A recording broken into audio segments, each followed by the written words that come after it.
Good evening, everyone. Welcome to Crowns and Sashes. It is Volunteers Week this week, and today I'm talking to this lovely young lady. Would you like to introduce yourself? So, hello, everyone. My name is Charlotte Brooker, and I am the Miss Worldclass Miss Ambassador. Lovely. Could you tell us who you are volunteering for? So I don't volunteer for one particular company. I volunteer for various things that happen in my local community. So I volunteer with a local animal charity, with my local carnival, performing arts groups and dance clubs for children, after school activities, all kinds of things.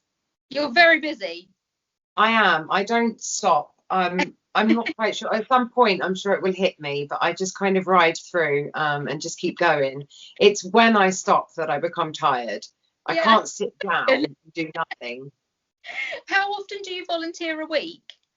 So I do volunteer every week. So at the moment, I've actually got a cat with me that's the foster. It should have only been here for a short amount of time, but its owner had to return to India, and of course the crisis and pandemic there, and they are very much stuck at the moment, which means that the kitten's here a little bit longer than possible. So at the moment, I'm permanently volunteering. But I do volunteer every week for various groups and things that happen.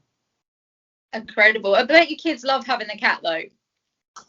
They do. I mean, generally my fostering is for a local animal charity, so it's usually lost and strays, and they're usually only here for a few days, and we're able to reunite them with the owner or trace through their story. The long-time fosters are harder because you get attached and then you don't actually want to give them back. When they're only here for a few days, you feel good about helping them, but also you can see the negatives. You're like, oh, I've got to clean the kitchen floor again, or there's hair here, or I need to hoover again. So it's okay when they go. It's when you get attached that it's harder. Do you have more than one at a time? No. And I have to hide them from my landlord as well. So it is very much only one at a time. What made you start volunteering? So actually back when I was 17, I wasn't very good at maths, and to be honest, I'm still not very good at maths. But I failed my GCSE the first time round, and at that moment in time, there was a government-funded scheme called the V Talent Year, V Inspired, and essentially you volunteered in exchange for an academic course of study. So there was no funding to retake your GCSEs or funding for that sort of level of study. And I needed to retake it in order to progress onto university and do the other things that I wanted to do. So I went to my local college and I volunteered as a teaching assistant in the performing arts department.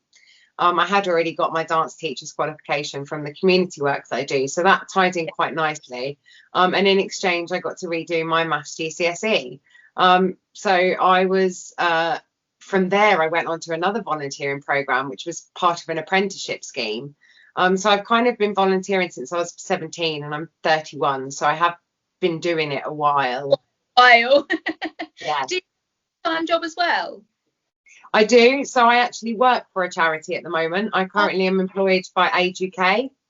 So that is a paid job, but obviously we're a charity organisation. So all of the things that we do and offer to our clients, we have to seek funding for or fundraising for. And I run the home support services. So I help the clients set up support to stay independent in the home. And my job is a service that the clients do pay for, and my wage is funded. But they are, as an organisation, of course, a charity. Yeah. Do you have any family and friends that volunteer as well? Or is it just you and you feel like I do so much because I work as well and I don't have any time? No, I never have any time. I think I'm going to sleep a lot one day, but as of the moment, it hasn't really hit me. So I just ride through.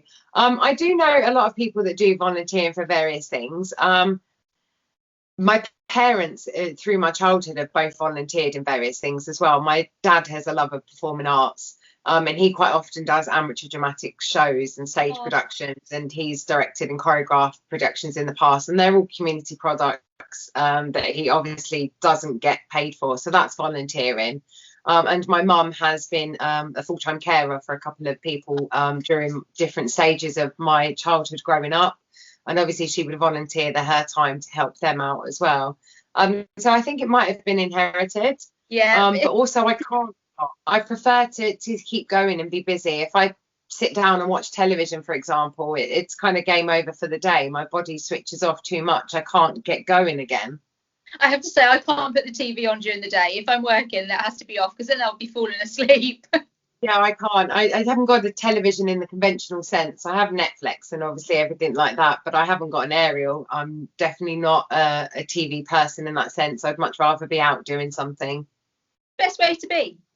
Yes, and I think it's good for my little boy as well, because obviously I have got a little boy. He's 5 years old, and I think it's good for him to see me doing so much and always being so busy. I think it will help him get some motivation to really progress. Of course. And finally, do you feel like you have gained something by volunteering in life? Oh, massively. I think a lot of the sort of life skills and employment skills that I've got and I've developed have been more through the volunteering that I've done. So obviously we spoke about the first program that I did in a college. Obviously I got into doing that volunteering program because of my dance teacher's qualification, which I'd also sought through a volunteer work in the community. That gave me the qualification to go to university. So yes, a lot of the skills that I now have been taught and studied and learnt from the academic things I've done. Yeah, but I wouldn't have necessarily been on those paths if I hadn't have done the volunteering as well. So they've always coincided for me. And even on job applications, I always put the community work that I do and I reference it as a credit all of the time. And so you could argue that I even got the job that I'm doing now because of the volunteering work I've done in the past. Well, it's an incredible thing that you do. And it's not just one thing that you do it for a lot of wide, different spread things as well, which is great. So keep up, please. Thank you ever so much. It's been lovely to talk to you. Thank you for sharing your experiences with us. Thank you so much for having me. I really enjoyed it. You're welcome. Speak soon. Speak soon. Bye.